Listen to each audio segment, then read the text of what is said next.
Nations is seeking over $1 billion to address the needs of those in crisis in the 3 states in northern Nigeria, most affected by the Boko Haram insurgency.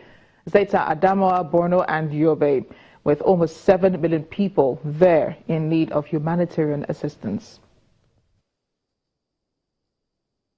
The United Nations Humanitarian Office says that they are seeking over $1 billion to address the needs of those in crisis in the 3 most affected areas of Nigerian states.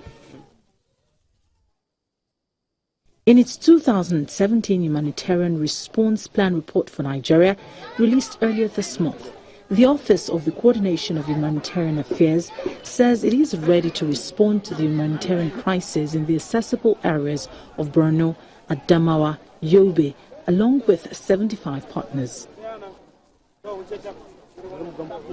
OCHA says the scale of the human suffering became more apparent in those areas during the course of 2016 as the Nigerian armed forces pushed back Boko Haram-held areas.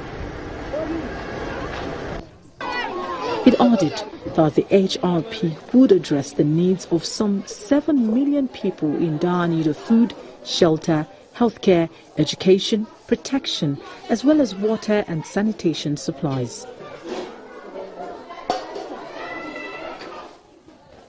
The office projected that 5.1 million people would face serious food shortages in these areas, as the conflicts and the risk of unexploded improvised devices prevented farmers from planting for a 3rd year in a row. Over in the Democratic Republic of Congo, talks to ease President Joseph Kabila out of power next year, and quell protests over his overstaying in his mandates are now hanging by a thread. An opposition leader made this known ahead of a resumption of today's negotiations.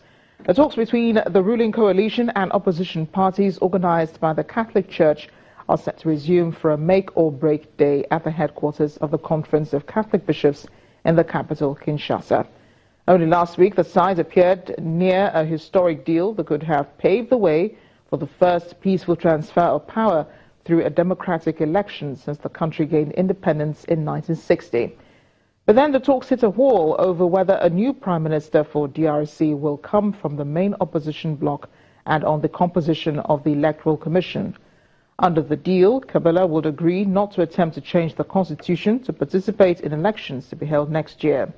His 2-term mandate ended on December 19th, but authorities have effectively extended it until April 2018. Well, up north in Africa, Libyan authorities have deported more than 150 African migrants who had arrived illegally in the country in the past months. The migrants are mostly from Mali and were hoping to make it to Europe via the Mediterranean Sea. Libyan authorities supported 157 illegal African migrants on Thursday.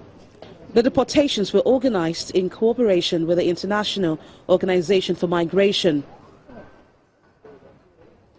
A record 5,000 migrants are estimated to have drowned in the Mediterranean Sea this year alone. Those who survived the shipwrecks near the Libyan coast are taken to shelters across the country. Libya's illegal immigration office has been working with various embassies to arrange for the safe return of the migrants. Last week, authorities deported 140 migrants to Nigeria. We are deporting 157 migrants in coordination with the International Organization for Migration through Mitiga Airport. Aid agencies released the latest migrant death tolls after 2 shipwrecks last Thursday were believed to have killed 100, mainly West African migrants. The 2 overcrowded inflatable dinghies capsized in the Strait of Sicily after leaving Libya for Italy. IOM figures show 358,403 migrants and refugees had entered Europe by sea in 2016, up to and including December 21, arriving mostly in Greece and Italy. This month, the European Union and Mali signed an agreement under which Mali will get funds to help create jobs and strengthen border management in return for its help in fighting people smugglers and accepting deportees from Europe. Manufacturing in Africa has been the hardest hit in 2016 by the falling global commodity prices, and weak currencies have hampered production. But emerging economies are making efforts to diversify and grow home industries. Watch.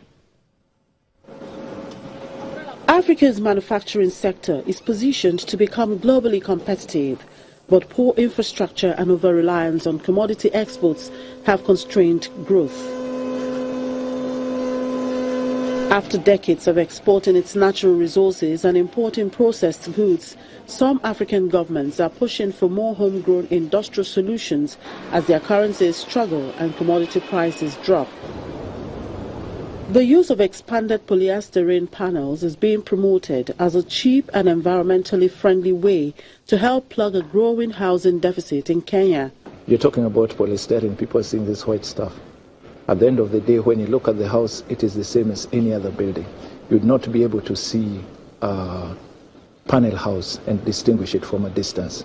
Because as far as the looks are concerned, the paint is concerned, the cladding that you use is the same as when you're using a stone house.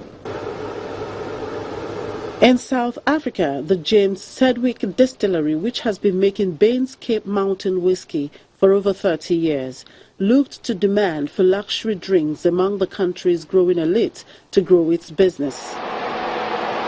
We are the only commercial whiskey distillery on the continent of Africa. There are a few people who make whiskey on a very small scale, but not on the commercial scale which we do. So, you know, back in 1977 when we started making whiskey, we didn't realize at that stage that we would grow to where we are now.